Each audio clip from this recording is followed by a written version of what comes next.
پاکستان پر افغانانو د تورخم دروازه بند کړه او د اسلامي امارت د یو اقدام په اړه د جمهوریت د یو چارواکي خبرګون درنو لیدونکو ستړي مشي.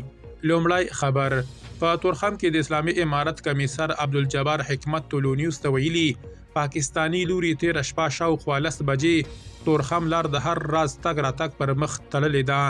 د هغه پر خبره پاکستانی لوري د اسلامي امارت له لوري د پرزي کرخي دی غاړې ته د ځینو ودانیو جوړولو په خبرګون کې د غلار تړلې ده. د ښاغلي حکمت پر خبره پاکستانی لوري ترې غوښتي چې پرزي کرخي ته څیرمه دي له ودانیو جوړولو ډډه وکړي، خو هغه غاړې ته د پاکستان له لوري د ودانیو جوړولو ته خبرګون نه ښیي.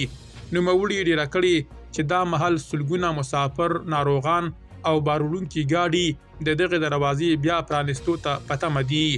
دویم خبر په ملګرو ملتونو او جنیوا کې د افغانستان استازی نصیر احمد اندیشه وایي د روم له اساسنامې د اسلامي امارت وتل لدې عمله د جرمونو د نړیوال محکمې پر پریکړو اغیز نه لري چې اسلامي امارت لا په رسمیت نه دی پیژندل شوی.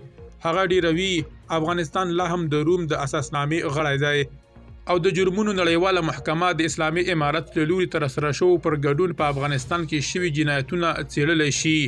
د جرمونو نړیوالې محکمې مشر کریم خان څه موده مخکې غوښتنه کړې وه چې د افغان ښځو د حقونو تروړلو په جرم دی د ملا هیبت الله او عبدالحکیم حقانی د نیول کېدو حکمونه صادر شي. اسلامي امارت تېره ورځ اعلان وکړ چې د روم الاساسنامې وځي او د جرمونو نړیوالې محکمې چارې په افغانستان کې غیر ضروري وبللې. اندیشه ډیروي له یادې اساسنامې وتلو لپاره باید دولت یو کال مخکې د ملګرو ملتونو سرمنشي ته لیکلی خبر ورکړي او د دولت وتل په هغه هیواد کې د مجرمانو په اړه صادر شوي حکمونه نه لغوه کوي. هغه وایي اسلامي امارت هڅه کوي چې د دولت په نوم امتیازات ترلاسه کړي، پر استازولیو کنټرول او نړیوالو خبرو ته لاسرسی ولري، خو په مقابل کې هیڅ ډول مسؤلیت، تړونونو ته درناوی او حسابدهي نه مني. درنو لیدونکو له مالتیا مو مننه.